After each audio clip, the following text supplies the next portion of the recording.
much for joining our session today. This session is Voices from Low and Middle Income Countries, and we'll be talking about gaining their perspectives about global health security in different settings. My name is Ngozi Irandu. I'm an epidemiologist and a senior scholar at the Georgetown University O'Neill Institute. And what we really hope is that through this session, you'll learn about the global health security challenges in low and middle income countries, that you will be able to share how, different stakeholders are currently responding to those challenges, and that you'll be able to discuss what governments and donors should do to address the global health security needs in low and middle income countries. Really excited today because we have so many expert and really practitioners of global health security to speak to today. And I just want to, before I start, just thank Global Health Council for hosting and for supporting this session. I am going to introduce our panel, but I'll do so before each one of them gives an intervention. And just a little bit of housekeeping is that there is no hand raising function, and all microphones are turned off other than the moderator and the panelists. But if you have questions, you can add them in the comments, which you'll see on the right-hand side of your screen. And we'll definitely try to get to all of those during the question and answer session. So when we're thinking about what are the development efforts in global health security, have they succeeded, have they failed, and what are the needs in low and middle income countries, I think it's important to really set the scene by thinking about the efforts that have been done in the past 15 years, ever since the revised international health regulations came into force. So many of those efforts in global health security has really been around bringing health systems to a state that was compliant with the regulations. So efforts such as the joint external evaluation, as well as the annual assessment that WHO leads and the national focal point of every country reports back, this really, encouraged a beyond health approach and a multi-sectoral collaboration to assess system readiness for public health emergencies. And through the resulting national health action plans, countries really were able to identify which interventions could ensure that they would be able to either advocate for finances to fill gaps in health security or fill gaps in health systems, or that they would be able to think of mitigation approaches to still securing their health system in the event of an outbreak, an epidemic, or different health emergencies. And the joint external evaluation has been overtaken by over 100 countries. Even the poorest countries have the opportunity to know their gaps and to really advocate for not just resources, but also collaborations to help them to fill it. And before COVID-19, there were quite a few preparedness assessments. One of the most important and most popular ones was the Global Health Security Index, which ranked many of the low and middle income countries quite low across categories such as prevention of pathogen release, early detection of epidemics, rapid response, robust systems to not only mitigate the spread, but also to treat the sick, as well as the government commitments to improving global health security through financing and resource allocation and whatnot. COVID-19 taught us that this index and other assessments were not, in fact, predictive, as we saw high-income countries suffer from disorganized response efforts, populations that were distrustful of their governments, and the unfortunate cycle that still continues of high caseloads and overwhelmed health systems. But it also taught us that these indexes and assessments rightly capture the gaps in case detection and countermeasures available in low and middle income countries. So today, I'm excited to talk to our first speaker, who is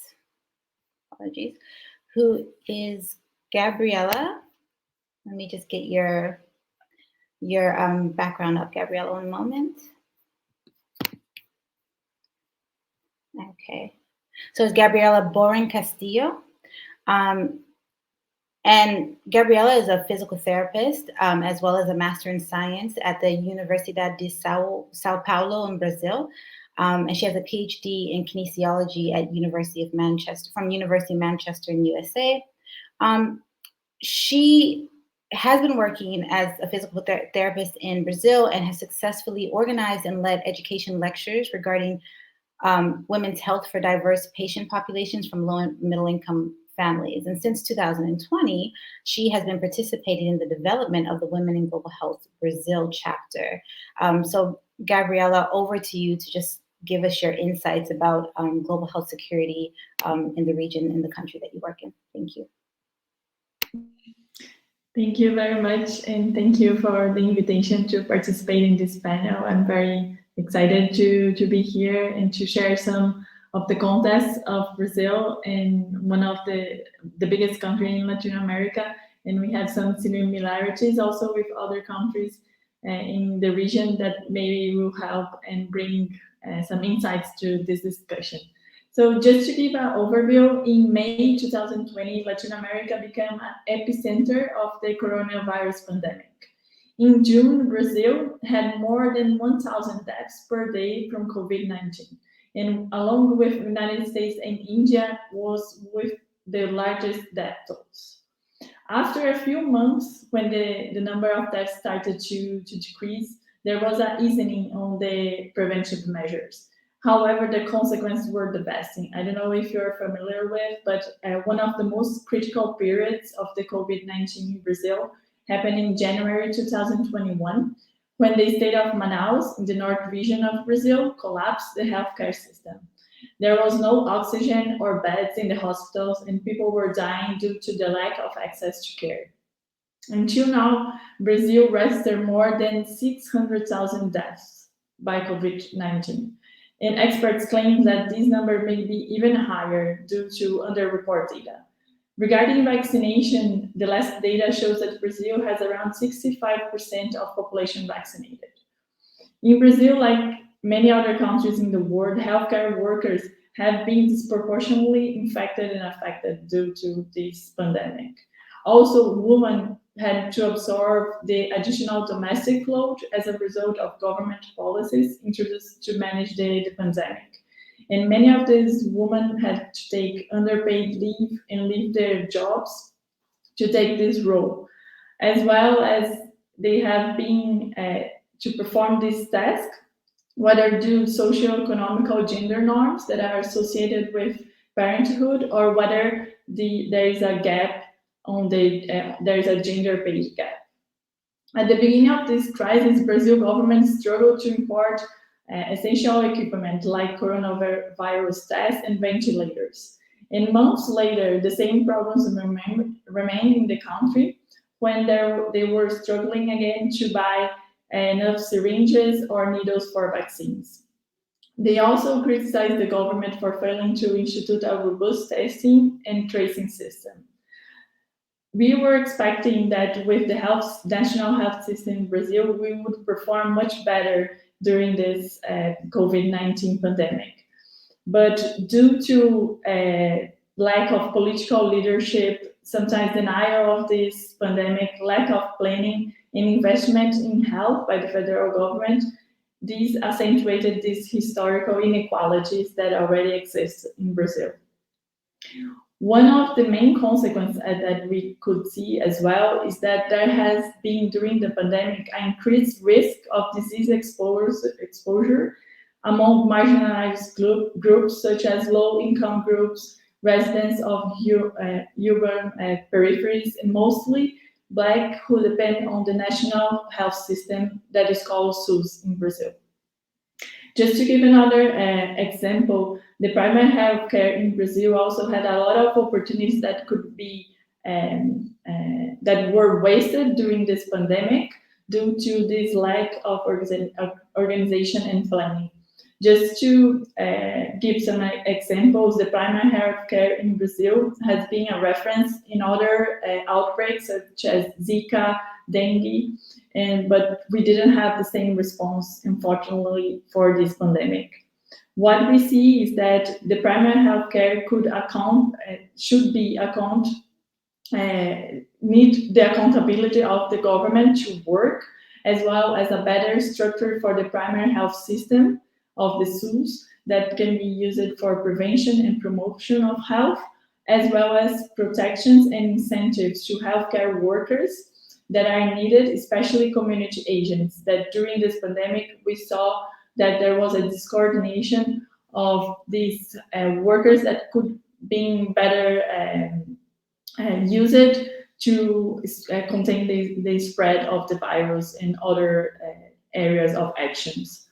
And so just to give an overview, like Brazil, we were expecting to have a better answer because we have this reference of a health system that has a universal coverage, that has a decentralized, that is universal public system that is funded with taxes revenues from the federal, state, and municipal governments, and the administration and delivery of care are handled by the municipalities and the states. All residents and visitors are included undocumented individuals can have access free for comprehensive service, including primary, outpatient specialty, mental health, and hospital care. No application process is required to be assisted by the national health system in Brazil. Just to give a little bit of overview also, the total health spending from 2000 to 2014 had increased from 7% to 8.3% of the gross domestic product, and population coverage with the family health strategies rose from 7.6 to 58.2%. So as we can see, Brazil has a very robust and national system, but we also have a lot of challenges. When we have economic and political crisis combined with austerity policies, these pose a major risk to a system like the universal health coverage of Brazil. And also there is a detrimental impact, especially for the poorest and most vulnerable populations. And we require that there is a better coordination of the government to better plan and coordinate the budget that we have, prioritizing the areas that are needed, especially when we have a pandemic. Just to give a final point to this discussion, in order to understand better the context of healthcare in Brazil and access to care to health in Brazil, it is necessary also to consider gender and rationalize historical legacies on the Brazilian health system.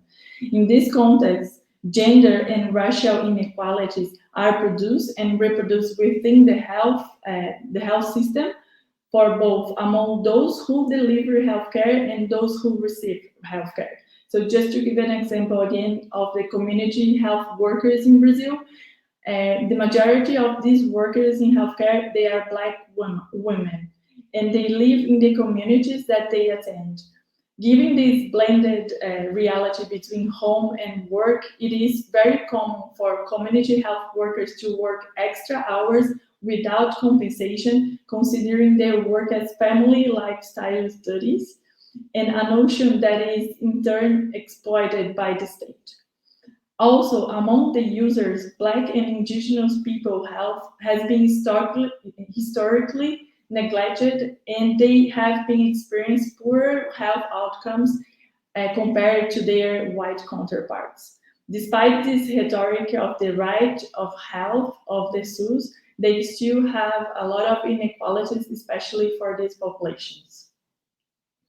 So it is vital for us to, when we talk about the health system in Brazil, to consider this intersectional perspective and to consider class, race, and gender inequalities as interdependent, dynamic, and coexistent reveals these inequalities that should be addressed.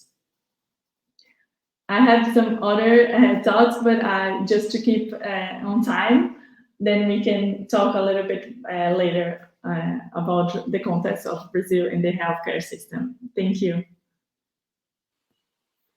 Thank you so much, Dr. Gabriella, and apologies for not using your title earlier. But I think you brought out so many really interesting points about the health system in Brazil. You know, what everyone is really seeking is universal health coverage, is, you know, a public finance system, with the hope that if that's in place, it will really mitigate, you know, the effects of a public health emergency like a pandemic. And you're showing us that, yes, that's important, but it can still fail without political leadership, without, actual financing and prioritizing of marginalized populations, and without a gender lens that really acknowledges the amount of work, blood, sweat, and tears that women really put into a health system before health emergencies as well as during. So thank you for making those highlights. And yes, we'll definitely be able to come back and hear more during Q&A. Great, thank you. Our next speaker is Dr. Lasha Gogwadze. Please, apologies if I pronounced that incorrectly. But Dr. is okay. Okay. Dr. Lasha is a technical focal point for community-based programs related to health and migration, as well as health and climate, HIV, TB, and drug abuse. He's a medical doctor, but he also has a master's in advances of science and public health. And he spent several years as a federation's field delegate in Europe and Asia. So he, currently works in the health and care department of the International Federation of Red Cross and Red Crescent Society. So over to you, Dr. Lasha. Thank you very much. So a bit different perspective, but first of all, just to share with you what is the federation and what is the International Federation of Red Cross, Red Crescent Societies, and that I represent today. This is the world's largest humanitarian network with 192 national Red Cross or Red Crescent societies and around 14 million volunteers. So our volunteers are present in communities before, during, and after crises or disasters. National societies are working in the most hard-to-reach complex settings in the world, saving the lives and promoting human dignity, supporting communities to become stronger and more resilient places where people can live safe and healthy lives. So this just really want to say that this is the large humanitarian organization that brings 102 local national Red Cross and Red Crescent societies together. It's important that this organization, my organization, was born in 1919, basically after March of the 1918 influenza pandemic. So basically, the health in emergency, public health emergencies are the past of the organization, present, of course, and it comes in the future. So also a very important point that during the, I want to share, during the 33rd International Conference, Red Cross Red Crescent Conference, that took place in December 2019, we adopted the resolution, Time to Act, Tackling Epidemic and Pandemics Together. That was basically a few months before the COVID epidemic was declared. So basically, this resolution recognizes the auxiliary role of the Red Cross and Red Crescent societies in epidemics risk management, and the central role that IFRC and my organization and member national societies play to strengthen community systems and better prepare them for the future crisis. I mean, for me, this is really important point just to put in the context of working together. So one of the key message, and Gabriella as well as others would agree with me that, okay, one of the strong lesson that COVID really taught us or spotlighted is just a critical role of the local actions and local preparedness and response. So how the local actors, how the communities must be engaged closely, how they can act fast, how any response should be adapted to the local needs and reality, and in order to maintain the continuous and uninterrupted access to the health services. So, and basically this became the challenge for everyone, for many humanitarian organizations, including us. So, and now, on the other hand, another lesson and another, no, it's not, it's the evidence is that, so now health is put in the central in the agenda for every political agenda, I would say, and how this opportunity we can use to keep the health in the agenda. and this is really our for ourselves in the recovery phase, and so in the future challenges, the lesson: how can we keep health in the center of any agenda that is today? So as I mentioned, so we are working with communities and with national societies. For us, equally important to build the resilient communities, but also build the resilient national Red Cross and Red Crescent societies, because only strong and resilient Red Cross, Red Crescent societies can serve or can support communities effectively. When I'm talking about the resilient communities, so we are focusing on the community's capacity, on the epidemic risk management for sure. So that includes community health promotion, or community-based surveillance, or capacity to respond early to outbreaks, or strengthening local stakeholders, technical support advocacy, and also risk communication and community engagement. This is also the key area where we must focus on to train the Red Cross, Red Crescent volunteers, as well as other workers and volunteers, frontline workers and volunteers.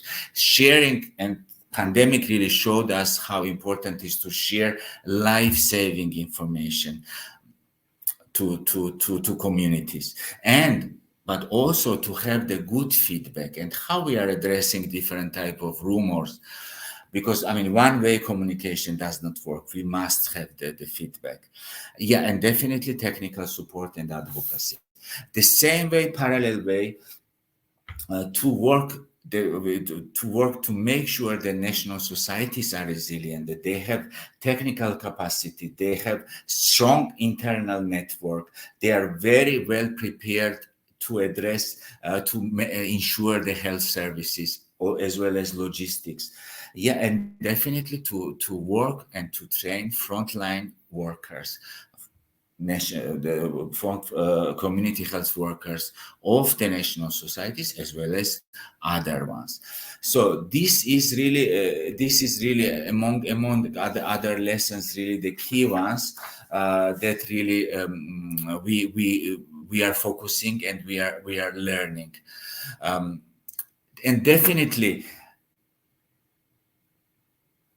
Also, not only communities, not only national society, but this is entire society. So we need to have resilient entire society. So it involves the private sector. It involves the media. So it really involves all stakeholders who must be engaged and strong. Only together we can tackle challenging situations like we are living today.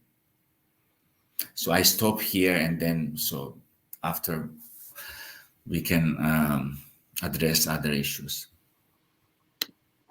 Fabulous. Thank you so much, Dr. Lasha. I think, I learned quite a bit about the Red Cross and Red Crescent societies. 14 million volunteers is amazing.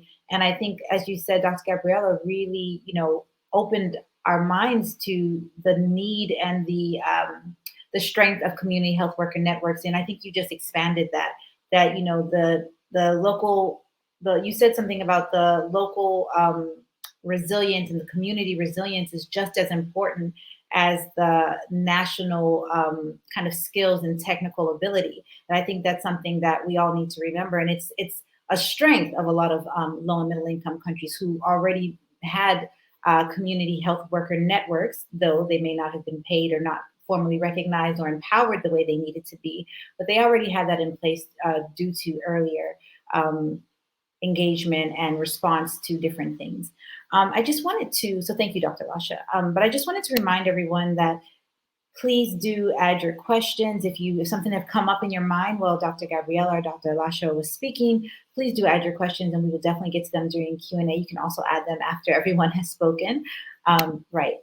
So now off to our last but not least speaker, who is Rosemary Mburu, who has been a champion for healthy communities for over 15 years. And she currently serves as the executive director for WASI Health, which is an African regional advocacy organization. Rosemary is a civil society leader in Africa and has extensively worked on strengthening civil society and community advocacy and campaigning in Africa. Her work contributes to creating political will towards improved health outcomes for all of Africa. So, really looking forward to hearing your perspectives today, Rosemary. Over to you. Thank you very much, and a pleasure to be here to share reflections from Africa in terms of the impacts of COVID-19, what stakeholders are doing, and what role donors and governments can take forward in terms of addressing this situation. So first of all, in terms of the impact of COVID-19 in our context, I will start with how COVID-19 disrupted the economy in Africa. I think very important to note is that a lot of our governments in the region were responding to COVID-19 by borrowing. So what that has done is that it has increased our debt to GDP ratio and really given us a challenge in terms of the extent to which the governments can invest in health response, in pandemic preparedness, in pandemic response. So many countries right now are facing what we can call a debt crisis because you have all this borrowed money to respond to this pandemic and really struggling in terms of balancing spending on health and actually servicing existing debts for many of our countries. So that's one. The other thing is that with the disruption of the economies, it also disrupted livelihoods. So with the lockdowns, a lot of companies had to shut. A lot of people in the informal sector could not access employment. And having people stay at home, no income, no livelihood has in itself its implications to livelihoods, implications to ability to access health services. It's a cycle. If you do not have an employment, you do not have an income, your chances of actually affording healthcare becomes your chances of affording healthcare becomes slimmer and slimmer. And so if we then go into service disruption and what COVID-19 impacts, did in terms of communities and individuals, and if you may allow me to focus on women and girls, because in times of crisis, it is women and girls that actually bear the biggest burden. With women and girls, there were some areas, a range of areas where the service disruption actually caused a widening inequality, especially for women and girls. One is on maternal health care, especially for pregnant mothers with the lockdowns and the challenge of access to hospitals. At night, a woman needing, to go to a health facility and struggling with transport, something that you might think is basic, but in a lockdown situation, just figuring out how to access facilities, how to access transport in the middle of night was a big challenge. If you think about sexual and reproductive health and rights, particularly for adolescent girls, we saw a huge increase of teenage pregnancies.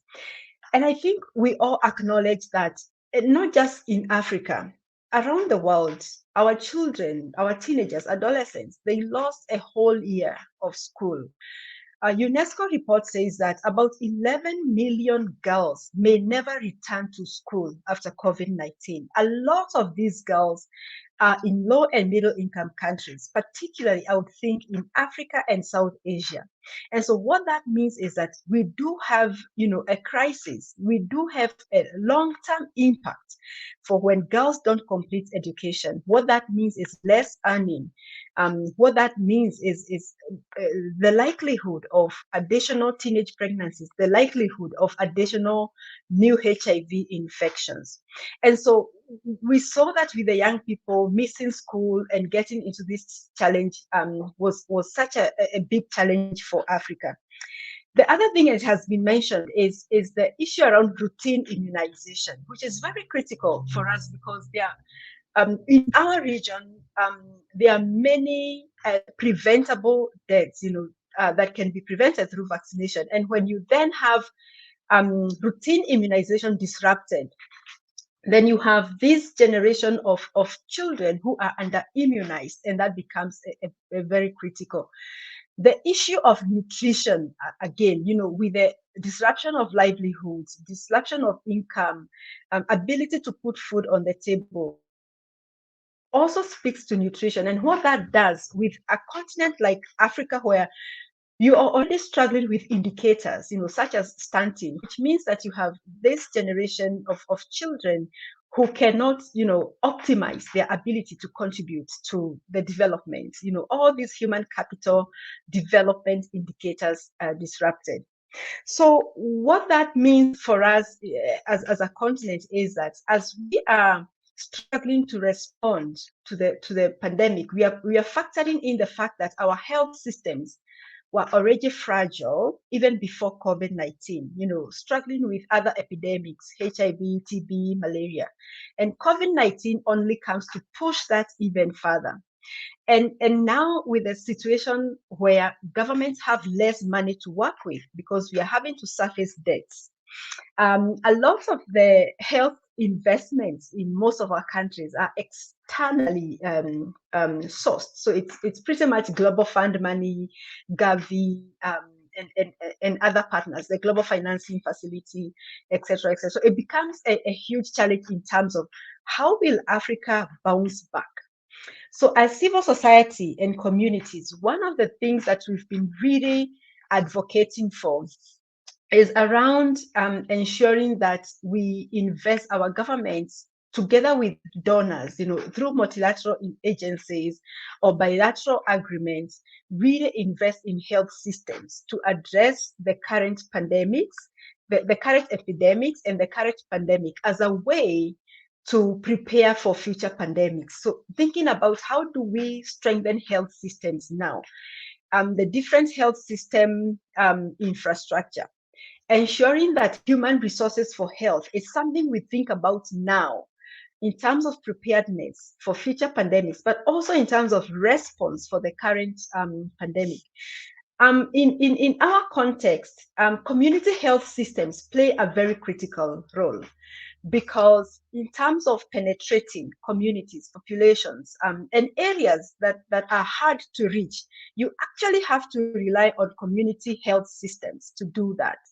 And so one thing we've been asking is, for investment in community health systems, whether it's training healthcare workers, adding to that, whether it's upscaling, ensuring that the training include not just HIV, TB, and malaria, for example, but also brings on board, prevention of COVID-19 and other elements and emerging issues. We've also very much been pushing and advocating for domestic resource investments. The biggest challenge is, the sustainability of the responses in the absence of domestic resources.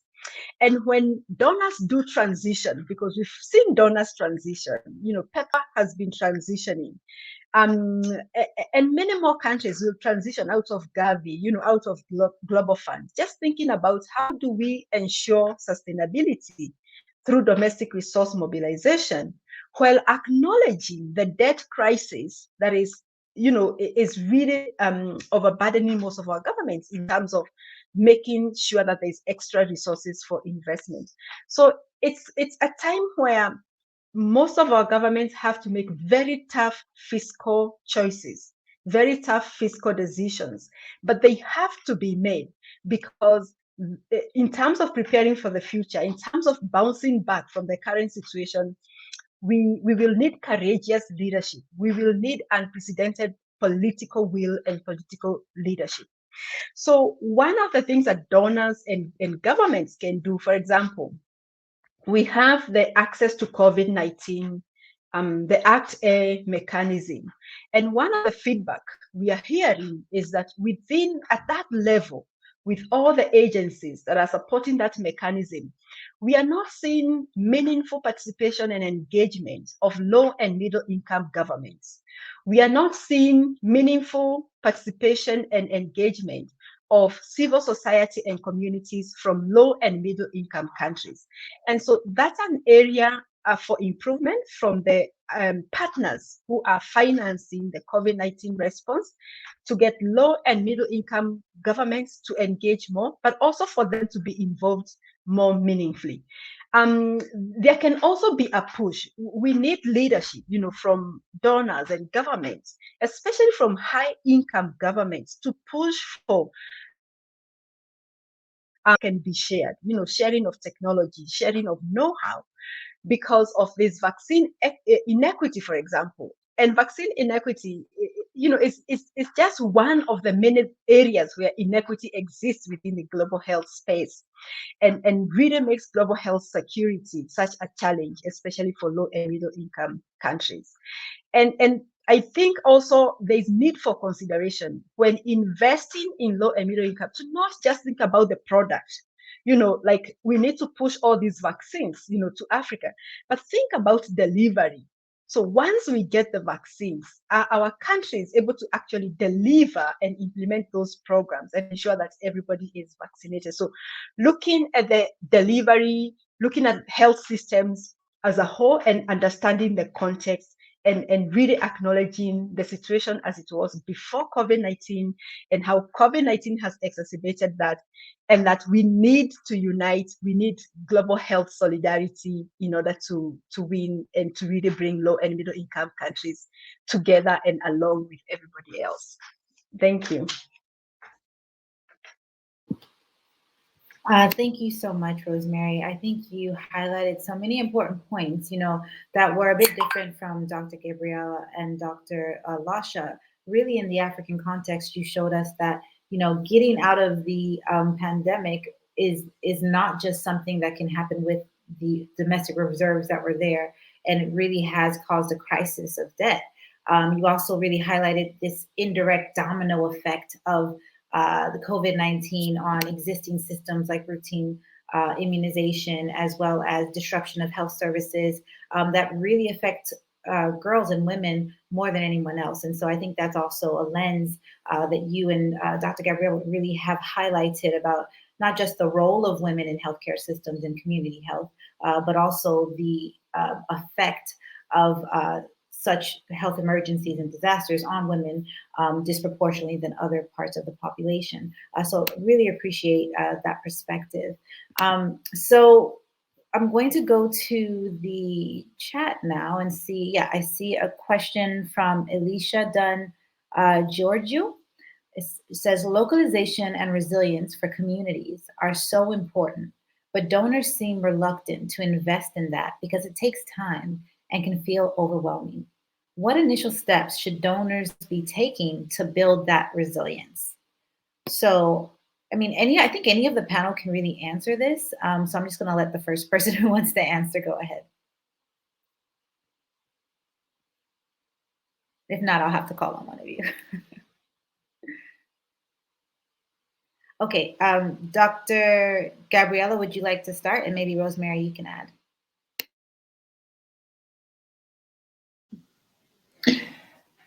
So I think that in Brazil, particularly the community health agents, they need, the first step, I think, is to have data on their work, and for us to justify how this budget is going to be invested in their work.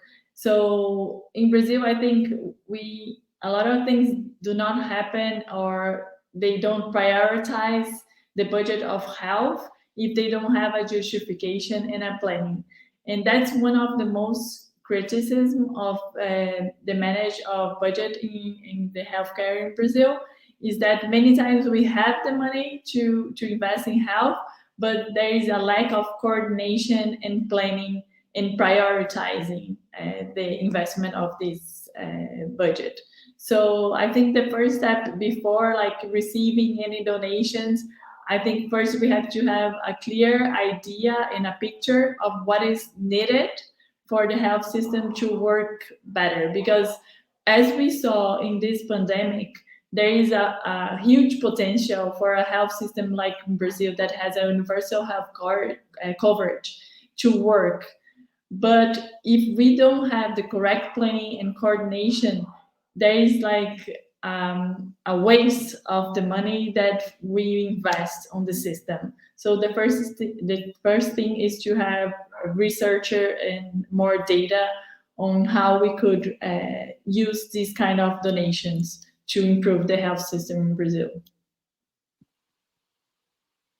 Thanks, Dr. Gabriella. I think this question is actually appropriate for all the panelists. So Rosemary, please go ahead. And then Dr. Lasha, if it's okay, you can just follow Rosemary. Thank you. Yeah, just speaking from Gabriella's point, I would say that it's important for donors as a first step to recognize the value and role of communities. And I know of community systems within global health response or global health security.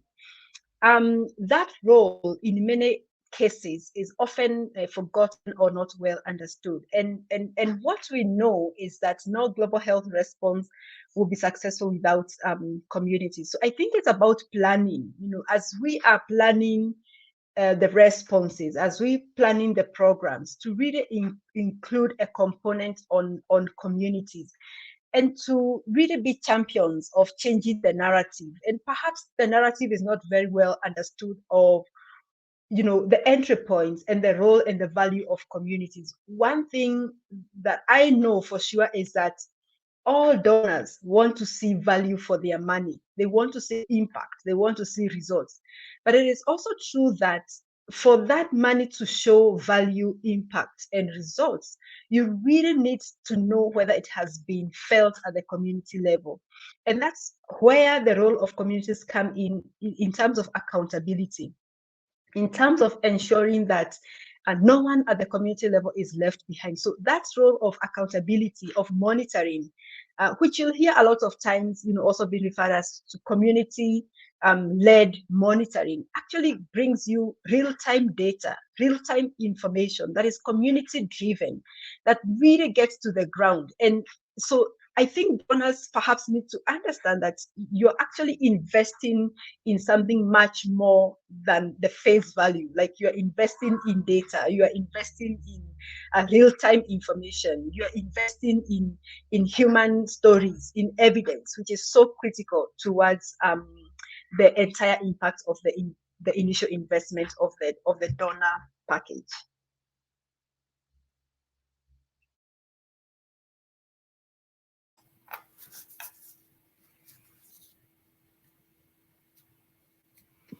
Please go ahead, Dr. Lasha. Go ahead with your answer.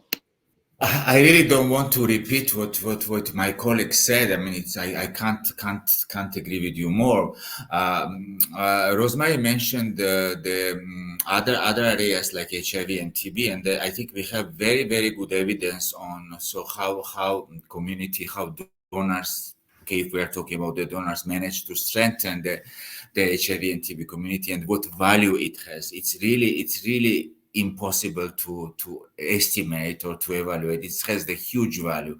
So if communities are not in the center, nothing is going to work. If community systems are not part of the health system strengthening and resilience, it's not going to work. If community health workers and volunteers are not part of the national human resource system, it's not going to work. Definitely, if we need to do more with the donors, if we need to do the more within the nationally. I mean, Gabriella mentioned very clearly. So basically, first of all, we need to make sure that national systems and national frameworks includes community as the central. So we need to work in two ways, nationally and internationally. No, thank you, Dr. Lasha. I do have a question about the complex settings and emergencies that the Red Cross and Red Crescent work in. Is other than investing in communities and local communities, are there any additional I think factors that donors need to be aware of in these more complex settings? Well, I think indeed, for sure, it depends what situation we are talking about it, because in many cases we are talking about displacement. For instance, it can be internal displacement or inter-country displacement, and also coming together with pandemic, it really makes the situation even more difficult. So we may talk about the climate affected situations, and then it comes together. So definitely it's really the multi-sectoral approach, and it really, and also I'm not going too far related to the conflicts, etc., that really needs to be taken into account. It's really it's many components here. But again, so whatever, so if we are talking about complex situations, we are talking about non-complex. So people, it should be the people-centered approach. Excellent. Thank you, Dr. Lasha, and all the other panelists for your responses. Now, this next question by Chik Toure is for Dr. Gabriella. It says that I would like to know if the community health workers in Brazil are engaged in COVID-19 related activities, such as COVID-19 symptom monitoring and supporting home-based care for COVID-19 patients. How are they prepared to play that role? Did they receive COVID vaccine? What is their motivation to perform, I think? And are they paid by the local government or a national or non-governmental organizations? So over to you, Dr. Gabriella. So yes, they receive a salary, but like I explained on my first intervention, most of these workers, they are women and Black women that are from the communities, and usually they have many extra hours, so they are very underpaid. They should have received a much better salary. And during the pandemic, what happened is that due to a lack of coordination of the federal government, there was a lot of misunderstanding of the role of these community agents during the pandemic. So one first communication of the federal government said for them to go home and to stay home and not to help during the pandemic. And then the local government started to take another actions and started to talk directly with these community agents that they were necessary for the spread to contain the spread of the COVID, and as well as to follow these patients that have chronic disease or pregnant women, that they have a crucial role that people needed their assistance. So what happened is that the local government started to take actions individually with these community agents to train them and to explain to them how to deal with the COVID-19, and more like from local government, because the federal government, there was a lack of actions. And these community agents, they were, as I said, like their work was wasted during the pandemic that could have been much better coordinated. But they do receive a salary. But what happened as well is that there is some communities that are very populated and they have extra work, that they should hire more community agents to help with that communities. So, and I think, yeah, I think I answered the questions. And there was not much motivation for them to work during the pandemic, because they didn't receive the appropriated equipment to work or the training. So this is one of the main criticisms, that the primary healthcare in Brazil is very strong and robust and should have been better used during this pandemic. Thanks, Dr. Gabriella. I think you're opening our eyes to some of the challenges to public healthcare and primary healthcare sector, even though it's important and vital that all countries really strengthen this. And I think, another perspective that Arian Marty has put in the comment, I think it's a really important one for us to think about and discuss as our last question. So Arian says, I want to get your opinions of the increasingly privatized healthcare sector in low-income countries. The development community, especially the World Bank and Bill Gates, are trying to promote privatized healthcare in low-income countries. How is this a good idea when out-of-pocket spending is still a big factor in these communities? And how can we promote public spending in healthcare against the development narrative prescribed by the global north? This is a great question, and I would love for Rosemary, if you can start with your insights. Thank you. Yeah, always very challenging in terms of finding the place, the way to partner, the way to collaborate with private sector, mostly because of the drive, as we believe it, behind private sector initiatives, and also within the context of the principle of leaving no one behind, and the likelihood that private sector normally is not the vehicle that you use to actually ensure no one is being left behind. You really want to promote public health, as the public health system as a public good that can be accessed by all and that can deliver services, also as an obligation that the state has to its people. But I think it is very important to then ask ourselves, where is the place? What is the place for private sector? Because it does have place, and that's what every country has to figure out in terms of what is the partnership model that the countries are using, what kind of agreements, what kind of policies, what kind of regulatory guidelines and policies, what is in agreement. But I do believe that there is value in figuring out the partnership, just that partnership shouldn't limit or make it more difficult for people to access health services. So I think just very quick reflections on that. That's great. Thank you so much, Rosemary. Did any of the other panelists want to come in on that specific question? Yeah, so just to talk about Brazil context, and it was very interesting that during before the pandemic, people used to criticize a lot the national health system in Brazil, that they were inefficient, that there were long lines to be assisted, that the system didn't work as the private one. But then during the pandemic, people start to realize how important it is to have a universal health coverage in a public system. Because if we didn't have, we would have much more inequalities that we saw during the pandemic in Brazil. So people started to realize how important it is to have free access to health to everyone. Because they didn't know before that, because sometimes they would see on the TV that long lines on hospital, people staying without beds in public hospitals. But then after that, people started to see that if we didn't have a universal health coverage, we would have people dying because they didn't have the money to pay for assistance.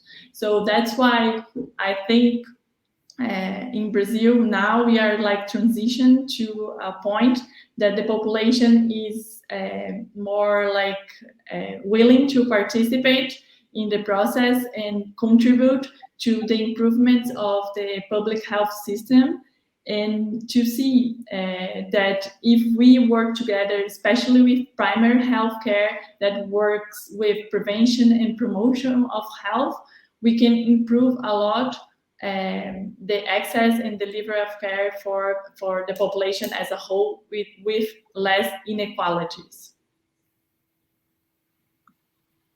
Thank you so much. Yes, you don't know what you have until it's gone, really, or until it's threatened, like in COVID. So thank you so much to our panelists. I think the insights from Brazil, which is an upper middle income country with a strong health system, but the existing inequalities were super exacerbated through COVID-19 and the lack of political leadership. And I think really seeing that and contrasting that to some of the insights that Rosemary really highlighted about the domino effects of poor health outcomes in emergencies for low-income countries, specifically in Africa, that really have to fight harder not just to fight the pandemic, but also to bounce back or to rebound from the help that they receive to fight the pandemic. I think that juxtaposition is very interesting, and it really helps to expand our understanding about when we're talking about low and middle income countries, this is not a monolith. But Dr. Lasha really also, I think, share with us not just what happens in complex settings, but more of a global understanding of the importance of local actors and communities, which I think all three of the panelists are really highlighted as being really the agents of change and the vehicle to early detection of outbreaks, to early response, to getting to remote areas. I mean, I heard this across all three panelists. So I think it's something that folks that are here listening to how donors or partners can invest and work together with low and middle income countries to strengthen global health security. This is what's really come out. And I'll just end on what Rosemary left us with about, how do we strengthen the public health sector to see it as a public good? And, not that private sector is not important, but what is that partnership model, not just with private sector, but with industry across all sectors, because we know that pandemics don't just affect health. So thank you very much again for the panelists. This was a very interesting and enlightening conversation. And I'm just going to pass it back to Eliana of Global Health Council to give us a transition. Thank you. Thank you so much, Ngozi, and thank you to the panelists. This was a wonderful session. Just a quick updates for the participants. We're now going into a break from 11 to 11:15. From 11:15 to noon, this is Eastern Standard Time, we will have speed networking. It should be really exciting, so please join us in the networking session at 11:15. We will have a lunch break from noon to 1 p.m. And during the lunch break, if you did not get a chance to listen to Dr. Tedros's opening remarks, we will be sharing that recording, so you can tune in while you eat your lunch to hear his opening remarks. And then we will begin our plenary session at 1 p.m. Before we close for the day. So thank you again, and we will see you shortly.